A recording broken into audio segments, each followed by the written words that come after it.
دارین درست میبینین این ماشین واقعا به سقف چسبید. توی یک لحظه تاریخی کاری که تا الان فقط به شکل تئوری قابل انجام بود توسط شرکت مکمرتری با ماشین اسپرلینگشون به واقعیت تبدیل شد. توماس ییتس مدیر عامل شرکت پشت فرمون نشست و اونو روی سکوی مخصوص برد. در حالی که سکو داشت شروع به چرخیدن میکرد، فنهای زیر ماشین که به اون سیستم داون فورس آن دیمند گفته میشه شروع به کار کردن. سیستمی که با ایجاد خلأ زیر ماشین میتونه تقریبا 2000 کیلوگرم داون فورس ایجاد کنه. همه چیز تا اینجای کار عجیب غریب هست، ولی ماشین شروع به حرکت هم میکنه.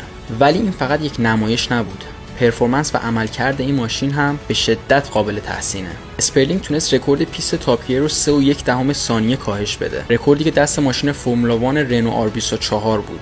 یا مثلا حتی رکورد گودوود فستیوال آف اسپید هم دست اسپرلینگ هست. این هیولای تک نفره الکتریکی میتونه 0 تا 100 رو توی 1.5 ثانیه بزنه. 1/4 مایل رو توی تقریبا 8 ثانیه و توی بعضی پیچ ها تا 3 جی نیرو تولید میکنه. مدل‌های تولیدی یا پروداکشنش از 2026 قرار تحویل مشتری‌ها بدن و فقط 100 دستگاه ساخته میشه. و اگر فکر میکنین که روندن چنین ماشینی بیرون خطرناکه، باید بهتون بگم که این ماشین بر اساس استانداردهای LMP1 ساخته شده. یعنی کلاسی که سریع‌ترین ماشین‌های لمان توش مسابقه میدن. نیروی داون فورسی که ماشین ایجاد میکنه به قدری زیاده که یه جورایی چپ کردن باهاش محاله.